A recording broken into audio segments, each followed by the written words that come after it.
Good morning and welcome everybody to our webinar today about the tea market in Hungary and the attractiveness and the benefits for customers and investors based in Germany and more, let's say, more general way in the DACH region. Why do we talk? I'm Davide Criscione, I'm Davide Criscione, the founder and the CEO of DC Nearshoring. Why do we talk about nearshoring and why do we talk about IT nearshoring in specific? Well, actually, we see that there is a big tension on the IT market in Germany and in the DACH region. But speaking about Germany, we know, according to the last report of Bitcoin, that around 100,000 IT people are missing. And these statistics was even before the war in Ukraine, and the war just worsened this aspect that increased the tension, together obviously with many other negative impact. For us, we are convinced that the only lever and probably the most effective lever to solve the issue of missing IT resources is the access to very skilled people in our neighbor regions.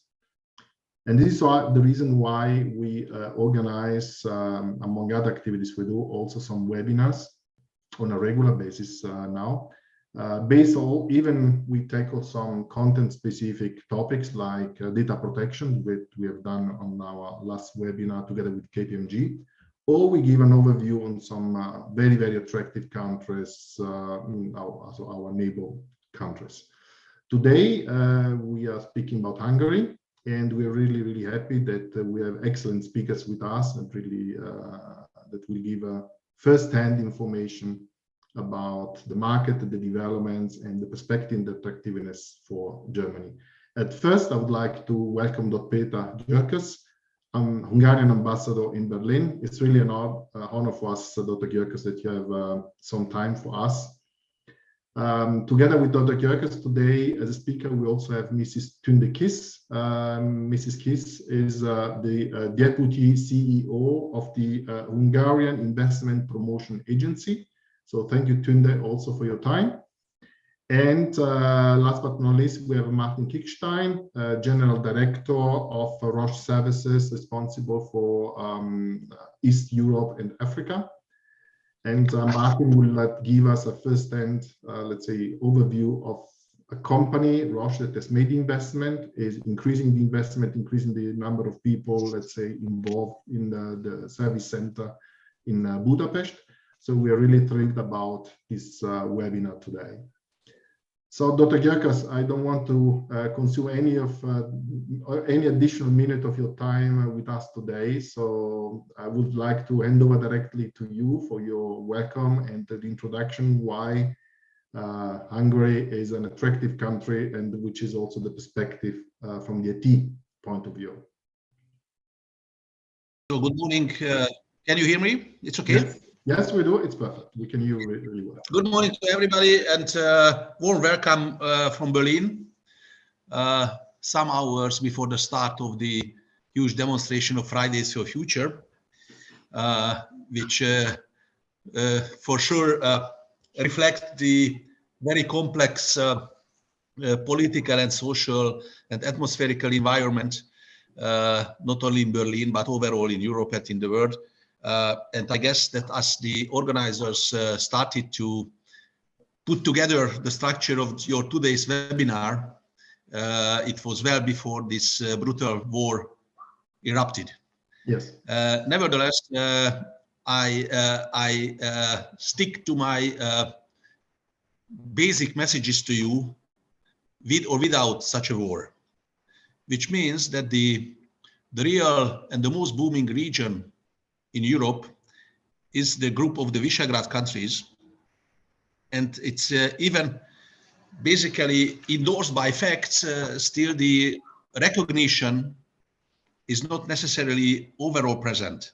But just give you an example that the 4 Visegrad countries altogether have 64 million inhabitants, France 66, and the German trade volume with Visegrad is the double of that of Germany and France trade, which means that if we are talking about a kind of economic engine or growth engine in Europe, it's more and more to look for in Central Europe.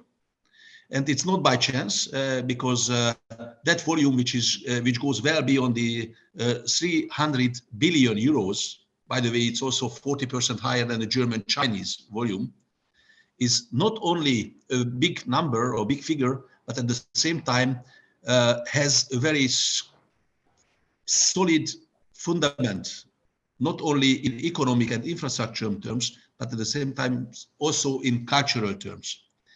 That the relationship towards work, performance, responsibility, towards my family, towards my company, towards my country, it's in our region so strong, but of course it's also very well complemented by the infrastructural ties, by the neighborhood, and also by the fact that these countries are, and including my country, are within the single market, within the Schengen zone.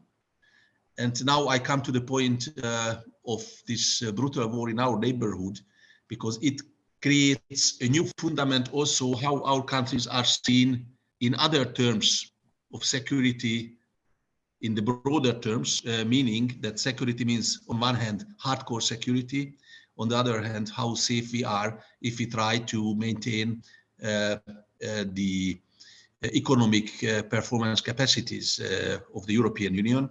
And that's, I guess, brings us to the point that it's not only a geopolitical crisis, it's also a geo-economic crisis. And I can only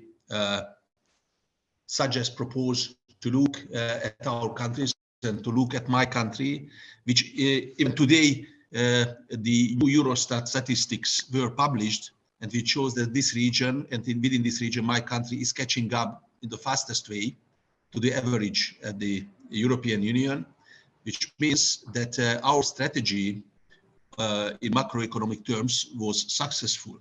But within this strategy, 4 years ago, there was a quantitative change where the former philosophy made in Hungary has been changed to the invented in Hungary. And that's where I guess the IT sector comes very substantially into the picture. I can give you one very simple story. It happened 1 year after I came from Brussels, where I have been serving as EU Ambassador of Hungary to Berlin. And in 2016, we visited with the Prime Minister Stuttgart, Mercedes, and afterwards in Bonn, the Deutsche Telekom. And that laid down basically at the highest political level, in our case, the recognition, what does it mean, digitization of the Hungarian economy, of the Hungarian society, of the Hungarian infrastructure, of the Hungarian education system. And that's led to the developments in the last years, where I guess also for the IT sector, my country with its human and physical infrastructure creates a very interesting, lucrative platform. And I can only wish you that you will look at it and you will identify where we can be, even for your partners and for your companies, a very interesting and promising partner in a multiply context. So thank you very much for your initiative, for your invitation, and I wish you very substantial and fruitful discussion under these not very easy circumstances which we are facing overall in Europe. Thank you, Dr. GYÖRKÖS. I have just one question, let's say, because you mentioned that this changed 4 years ago from made to inventing. And let's say we are every day talking about nearshoring and the nearshoring, and that in the past, this was always linked as a bad word connected to cut costs and access to less expensive resources from a German perspective. We actually are convinced that this is not anymore the case. Maybe that is less expensive, but actually is about getting resources at the same level, at least, let's say, of quality and of skill that you can find in Germany. So we are convinced that there is an harmonization of capabilities. It is not anymore about saving money. It's about really having very, very good partners for developing the digitalization of whatever company. And I wanted to have eventually also your word on this. Let's say the level of skills and the level of capabilities that have increased a lot in Hungary, as also in other countries, that it's not anymore about decreasing cost. It's really about capabilities that are unique. I can only confirm your observation or remarks that what led us in 2018 after the parliamentary elections and forming the new government and the government strategy, it was not by chance that this concept of made in Hungary was changed to the invented in Hungary. I am representing my country here in Germany. The Hungarian German trade volume is 60 billion euros. We have more than 5,000 German Hungaries active in Hungary. And the major message that I got from them was everything is fine, but the Hungarian labor is becoming a bit more expensive and we have shortage problems, which meant that the extensive advantages to invent in Hungary was exhausted. It's clear. On the other hand, we made it also in all other dimensions which serve the economic growth and the catching up, be it taxation, be it education system, be it social benefits. Everything was oriented anymore on increasing the number of working places, because in Hungary we have de facto full employment. The question was how we can restructure within this Hungarian framework, always going closer to the high quality performance of the Hungarian economy. And you might remember in my first introductory points, I made a reference to the cultural basis. It was not by chance, because some people are easily saying Europe is more than single market, but you could not have such intensive economic ties if there is no cultural common platform. And that's why in Hungary, it's on one hand, the relation of a Hungarian worker to work, to performance, to the company, but on the other hand, also the spiritual basis, the cultural basis, the educational system, the knowledge of languages, which of course supported by the infrastructure. So in that sense, I guess that if you look all around in Hungary, the university centers, the research institute networks, their very close relationship towards the economic players can also offer a lot of interesting ideas and platforms for your partners and companies. Thank you, Dr. GYÖRKÖS. So thank you for your time and for your... Have a nice day. It was really an honor. Fruitful discussion. We wish you a nice day. Thank you. Thank you. So we continue our webinar. So going the word to Mrs. Tünde Kiss, Deputy CEO of HIPA. Or Kiss. So Mrs. Kiss, so you can start. Thank you very much. Thank you very much, David. I hope you can hear us. Hello. Hello. You can hear us? Yeah. Okay. Thank you very much, David. It's been a great honor and pleasure to welcome all the participants of this webinar. My name is Tünde Kiss. I'm the Deputy CEO of HIPA, responsible for investment promotion. As it was probably known, HIPA is a governmental agency. We've been helping and supporting those companies which would like to come to Hungary as a newcomers, and also helping those companies which have a presence here in Hungary and would like to expand their further activities. As a kind of management consultancy, we've been giving them information about the business environment, about the industry related trends, also helping them finding the best location for their future operation, no matter whether it's, for example, manufacturing, business service activities, ICT type of activities, and also giving information about regulatory type of questions, and as an EU member state about the available incentives, support that the government is ready to provide Today, I would like to give you a brief overview about what we can do and how we can help and assist these companies. What are the latest trends of the ICT industry, and what are those type of questions and also support that's available if somebody is operating such kind of activities. And then I'm pleased to hand over to one of the key representatives of the Business Service Center industry here in Hungary, Martin Kickstein, the floor. So I would like to share a presentation. Please, Davide, help me if you can see it. Yes, we do.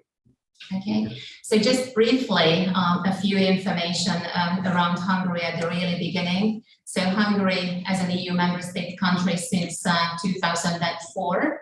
So in this respect, we as an EU member state country since 2004, Hungary with the capital city of Budapest, roughly around 2 million inhabitants, and we have other very significant cities, especially from talent pool perspectives. These are the university countryside cities, such as, for example, Debrecen, Szeged, and Miskolc.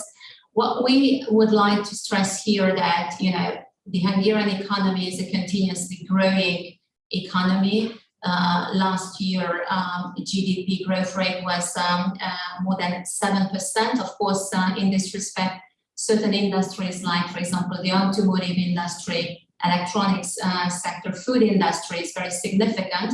But also, we would like to highlight the service industry, including the ICT sector, which have a very, very strong position of the Hungarian economy. What I would like to stress here is about a very important message from the taxation point of view, which could be a kind of good signal for the companies. On one side, the continuously decreasing social charges on the labor. Currently, the social charges on the labor is 13% on the gross salaries that the companies should pay after each and every employees. You can see here the trend in 2016, the social charges was 28.5%. And right now it's 13%. So there is a continuous governmental aim and policy to decrease the charges on the labor. On the other side, from the 1st of January this year, there was a very significant modification in the personal income tax legislation. In Hungary, the personal income tax is 15%. It's a flat rate for everybody. But under the age of 25, these youngsters were exempted by these personal income taxes at a certain level, which is absolutely a kind of signal to involve more youngsters into the labor market, and also from the company side to involve them in their future kind of plans. What's also important to mention here is the 9% corporate income tax rates. And also what I would like to mention is what's the latest FDI trends. What we can see here, and these are the number of projects that Hungary and HIPAA... Tunde, sorry to interrupt. We're still at slide 2. This is what we can see. Mm-hmm. Okay, we try to manage. Sorry. So, because otherwise we cannot see the numbers, and if you refer to them, it's something we don't see at the moment. Okay, so in this respect, what I would like to mention is the number of large scale of FDI projects in terms of Hungary, almost 100 where HIPAA was involved. Significant investments are coming into the country in the field of e-mobility. So the battery production is really booming, and trying to find a location within Central and Eastern Europe, and Hungary will absolutely be a flagship location for these battery production related investments. What's also important that within this portfolio and within this type of projects, more than 19 companies decided to bring activities during the last year for business service sector, ICT, and R&D type of activities into the Hungary. And we just wanted to pop up a few of those names that selected Hungary here. So roughly around 70% of these investments are existing companies which have a presence here in Hungary. And roughly around 30% of these projects are newcomers, which absolutely a kind of new greenfield type of projects in many industries. What I would like to introduce you in my next slide is the business services sector here in Hungary. The business services sector, a very significant part in the Hungarian economy. More than 150 business service centers, shared service centers are operating in Hungary, employing more than 70,000 employees, mainly in the field of finance, IT, and HR. And when we go to the next one, and we see that there is a kind of continuous evolution in the last, let's say, 25, 30 years of these centers, and these centers bringing more complex roles into the country. In the recent, let's say, days and weeks, what we see that the major trend is as they would like to bring more IT type of functions, IT development and IT support type of functions. This will be absolutely a kind of trend for them, and they are continuously ready to increase their headcount as well. And what we would like to stress here is, on one side, we see it from the company's perspective that there is a kind of continuous trust towards Hungary in these centers, but also from the talent pool availability perspective, that talents would like to work in this sector and ready to take their career opportunities in this industry.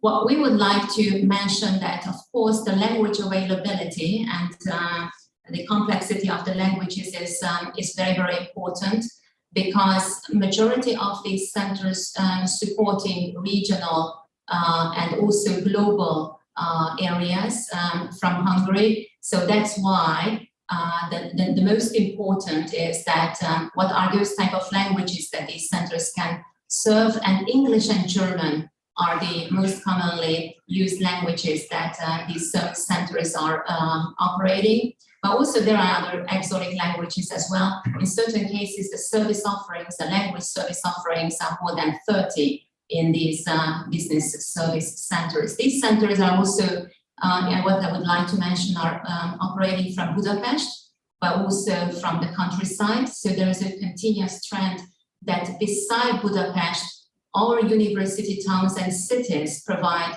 a proven location for the business service service center activities. In our next slide, you will see the ICT sector related latest trends. Yeah, okay, we see the slide. Okay. Yeah. Thank you, Davide. So more than 40,000 ICT companies are having operations in Hungary. Very, very important that more than 132,000 people are working in the ICT services sector. And what I would like to show you what are the names and those companies that have major location and major operation here in Hungary. Many of them are having software development activities, as it is one of the most vibrant industries in Hungary. And these centers establish their IT centers, where what we hear from the companies that these developers and these colleagues are absolutely bringing world-class practices, very, very strong capabilities, also high quality of work at a very effective costs. And also what we would like to stress here is that there are very strong cooperation with educational institutions. So the success of these companies is absolutely the strong embedded, let's say, cooperation with higher educations in Budapest, but also at the secondary education as well. They have different forms of partnerships with the educational institutions, but there are also alternative type of ways of education with private companies in Hungary. When we go to the next one, we just wanted to pop up our recent flagship investments and cooperation with companies which made significant decisions in favor of Hungary. You can see here that beside the IT, they have other functions, other complex roles that they brought, and They were ready to establish their operation. In certain cases, more than 2,000 developers and IT colleagues are working in the country. In many cases, what we see the trend is, especially, for example, Deutsche Telekom established their operation first in Budapest, and then they decided to move forward our university cities in order to get the best talent pool from the really beginning. From the financial institutions perspective, you could see some of these US financial institutions on these slides. Recently, for example, BlackRock decided to make a significant investment decision in favor of Hungary, creating more than currently more than 900, almost 1,000 employees, and they have a very strong also innovation and technology activities in the country. I mentioned the education. What I would like to offer is, of course, for the companies, on one side, we will be happy to give information and support in order to understand the labor market, the available talent pool, about the wages and salaries of these future employees and professionals. This is one side which is really important from our end, and the other is the support in order to create educational cooperation. So we have here more than 62 higher educational institutions in the country. In the system, there are roughly around 290,000 students. From the governmental perspectives, the aim is to increase continuously the seats in the field of IT and engineering. And then, as I mentioned previously, the ways of cooperation, we have this the German dual educational model here in Hungary is really, really strong. So we see it as a kind of must in order to support mid or long-term success, such kind of ways from cooperation point of views. Just a few information, and this is also what we will happy to assist, to find those universities and to find those programs that would be relevant for you in order to understand, the size of the future talents and the school leavers. So currently there are 22 universities with IT programs, more than 50,000 students in different STEM programs in Hungary. But of course, if you would like any breakdown or any type of further information, for example, Budapest or on a countryside level, then we will be happy to assist. And finally, and briefly, what I would like to mention is just a few information about the level of support and what's the way of support that the government is ready to provide.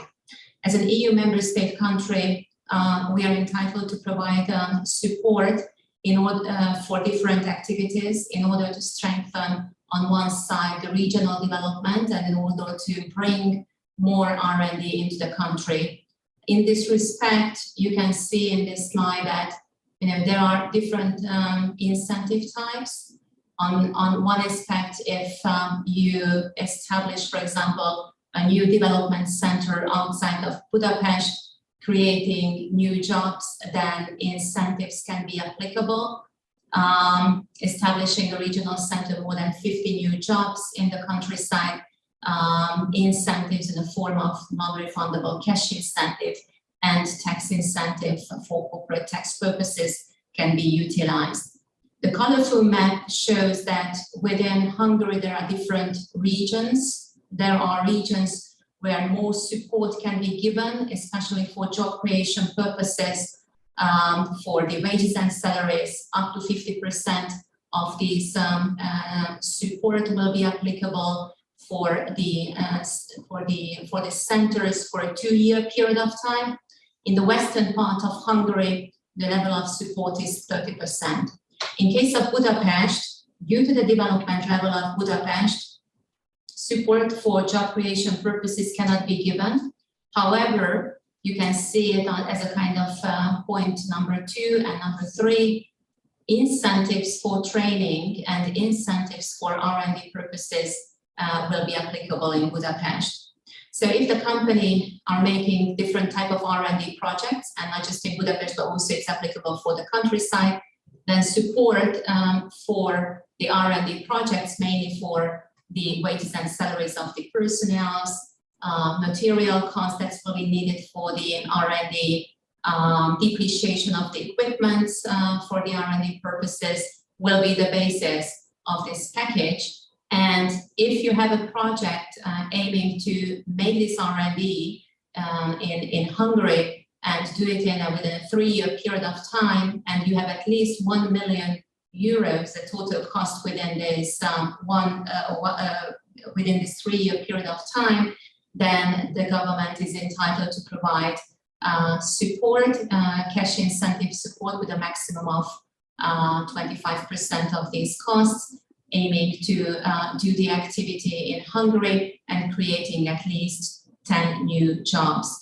In terms of the training incentive, this is also aiming to support the colleagues' knowledge and their capabilities. So in this respect, the company will going to receive the support for the time, so mainly for the wages and salaries of the persons that they're going to spend on the training, and also all the related costs for the training activities. In this respect, the support is 5,000 euro per person, 50% of these costs. It's important that together with my colleagues, we've been happy to support all these type of requests and administration in order to maximize these incentives. Before starting the activity, the companies should submit the documentation for us, and then we will make the evaluation of these projects, and our kind of system helps that within 3 weeks period of time, the company receives a non-refundable cash incentive offer. So in my presentation, I just wanted to briefly show you these possibilities. We will be happy to support your future way of thinking, planning, and also the implementation of your project in Hungary. We will be pleased to receive your questions and happy to support your activities in the future. I would like to... Thank you, Tünde. No, I would like to give the floor to my colleague, also from the business service centers. Martin? Yeah. Martin is the head of the Roche Services, very significant activity in Hungary, and I would like to give him the floor to give the overview about their activities. Thank you so much, Tünde. Thank you. Yeah, so a very quick introduction from my side. So I'm Martin. I'm in Budapest now since January of last year. And I'm representing the Roche Services and Solutions organization, which is basically our business services organization for Europe, Middle East, and Africa. And we have a quite significant footprint here in Budapest, which we will see on the few slides that I was sharing with you just now. Okay, so Roche, just a few words about Roche. So Roche is a Switzerland-based company, a healthcare company. We are the world's largest biotech company. And this year, actually last year, we had our 125 years anniversary. And yeah, as you can see, more than 100,000 employees. We have a significant investment into research and development. Last year, we invested like 14 billion Swiss francs into research and development. And for us as a company, sustainability is a very important topic. On one hand side, healthcare and sustainability goes very well together, but I think it shows as well sustainability in the way we are operating as well, in the way how we are operating here in Budapest. So that's a little bit about Roche. And basically, what we are having is 3 main centers in terms of business services. One of it is here in Budapest, that's covering Europe, Middle East, and Africa. Then we have another center in Costa Rica, in San Jose, which is covering the Americas. And then we have one in Kuala Lumpur in Malaysia that is covering the APAC region. And here in Budapest, we have the largest of these 3 centers with around 1,700 employees now, which is as well a huge growth over the last couple of years. So I remember when I was joining here in January of last year, we were around 1,300. So we grew very significant, and we are still growing as well here in Hungary. So a little bit about our journey, which might be interesting for you. So we started our undergoing here in 2006. So this means since 2006 we are here, and then you see, I don't go through all the different boxes here, but you see that we steadily grew. So we started with very typical business services activities like finance and procurement, and they're more the, if you want, so the more back office activities. But over the years, we started to go more and more into higher value activities. I will talk about this as well on the next slide a little bit. But I think the experience we had here in Budapest was we grew constantly, and we were able as well to grow constantly and find the right talent on the market. And I think, like the ambassador said, yes, of course, there's a probably as well fight for talent is maybe too much said, but of course there is a scarcity of talent, but we are still able to find the talent, and I think we have as well some mechanisms that help us here to find the talent, and I can talk about this as well more in a few minutes if that's of interest. So a little bit about what we are doing here in Budapest. So it's a lot of information on the slide, so don't get too much into the details. But on the very left-hand side, you see operations. So that's kind of all the operational activities we are having. Like I mentioned already, finance and procurement. And yes, as I highlighted as well, we are going more into not so typical business services activities like a regulatory submission, which is very specific to the pharmaceutical organizations, where we need to do a lot of paperwork around our medicines and our drugs, and as well our diagnostic articles.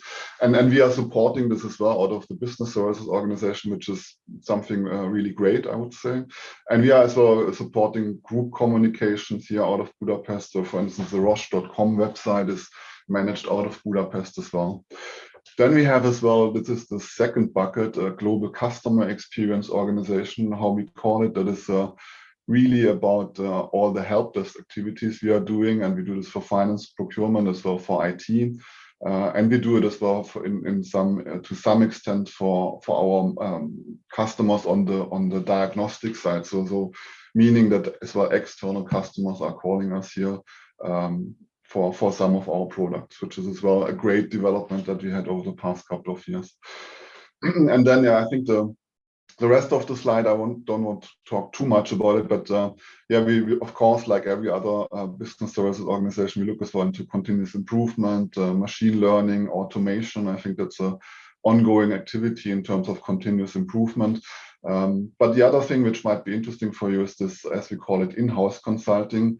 So what we are offering as well for our Roche colleagues across the world is that we are having a pool of project management resources or change management resources or agile coaches that we offer to our colleagues to support them for projects or for a longer term. And I think that's as well a great thing. And as well here we can find talent in Hungary and in Budapest that can support us with that. Yeah, so maybe what's not on the slide, we are supporting around 60 countries out of Budapest here, supporting more than 30 languages as well. Some of them, as Tunde, as you showed in your slide, is more. I mean, German is of course much more dominant here than others. So, but we, for instance, we have as well Hebrew speakers, which is not so easy to find. But yeah, still, I think it's great to see, how much talent we can find here, and how much we could grow as well over the last couple of years. So maybe I just pause here and see if there's some questions, that it's not so much a monologue from my side. Thank you, Martin, and thank you, Tunde, for your presentations. I would like, so now is the question and answer session open. So if there are questions from anybody from the attendees, this question is welcome. I would like to start, let's say, with one question for Martin.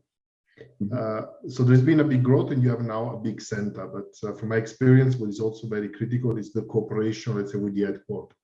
So there's always this tendency, which is somehow embedded into the system, we and them.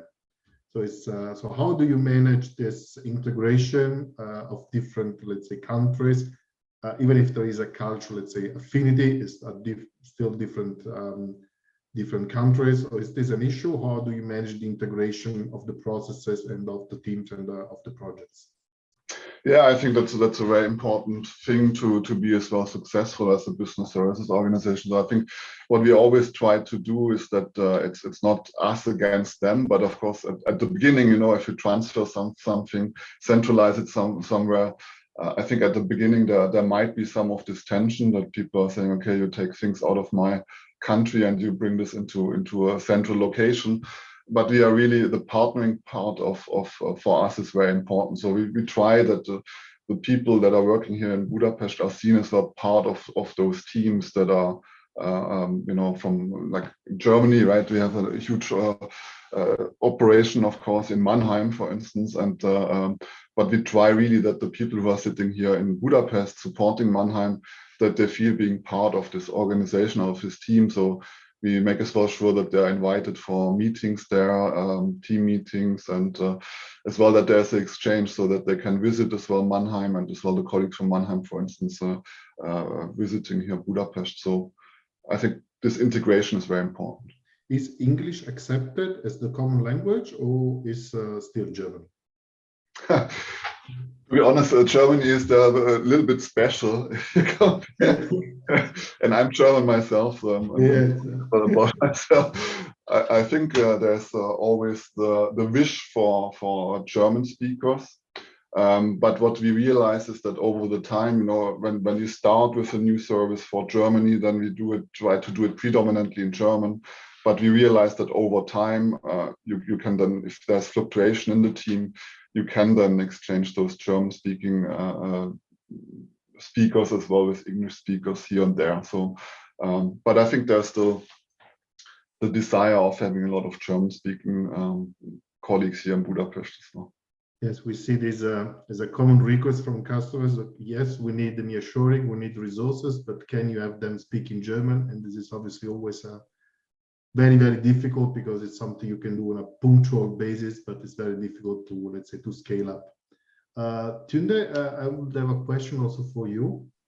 Dr. GYÖRKÖS told, it was already also mentioned, also in Hungary, there is now pressure on the IT market, on the IT labor. So there's more or less zero unemployment. And I know that it's very difficult also in Hungary to find available resources. So how do you manage this? I mean, is still, if a mid-sized company or a larger company would like to have an investment that needs 150 people in, let's say, 1 to 2 years, is this something which is doable, or is, let's say, doable for the big names because you need a big brand like Roche? Or is also for a mid-sized company attractive, or is going to be very, very difficult? What is your experience? Because you do this every day, more or less. Yeah, this is absolutely a kind of daily discussion point together with the companies. Of course, it's a kind of competitive market, no doubt. So these youngsters, what we see, have a lot of opportunities. They have bigger wings than ever before. But the most important kind of feedback, what we receive, especially from the employees, that they would like to find very exciting jobs. They would like to be part of a kind of, you know, developing team. They would like to get a career opportunity. It's not always about branding. Certain cases, what we see that especially youngsters really would like to find a kind of small or family-oriented type of company where they feel that that the work is challenging. They are always asking why, and they would like to find a kind of development possibilities for them. And this is, I think, what's the most important for the companies, to define a different HR strategy than ever before. And this is also a very important task to bring the educational representatives closer with the involvement from different levels. Also, for example, the parents' point of view, to give them the kind of right direction of these youngsters. What are the possibilities in the market? What's the future perspectives for them? And also involving more and more educational institutions, or even teachers in the kind of joint communication for the possibilities. So this is not a kind of, you know, short exercise. It's a complex thing. What we see that, you know, more and more educational institutions are open for the cooperation with the companies for different levels. And we have to find those partners that could be relevant and bring more students in the field of IT market. Yes, this is indeed a very, very good point, that let's say the new talents coming into the market, also the talents already there, are attracted to change job, to change activity, not from the brand, but from the project and the activity that they would be involved into. We also experience this every day, that the key question is about, okay, what should I do? Which are the perspectives to grow, to learn, and not so much about what the company does in general, which is also interesting. The other thing that we see, and I also want to have your opinion on this, is that it is attractive to work for big companies, but it's also getting more and more attractive, much more than in Germany, I must say, for youngsters to create their own company. So instead of working for somebody else. So do you experience also this, that there are many new IT companies created and to service, let's say, partners from Germany? Yes, we also see these kind of trends. Of course, not just in Budapest, but also see, for example, in the city of Szeged, there are more and more small, let's say, startups are let's say, growing and creating a kind of small ecosystem in this respect. And it's also a kind of opportunity for the youngsters to choose where they would like to work, what will be the kind of, let's say, future plan for them. But this is absolutely also the trend here in Hungary. Thank you, Tunde. So I would like to see if there is any question from the attendees, from the audience.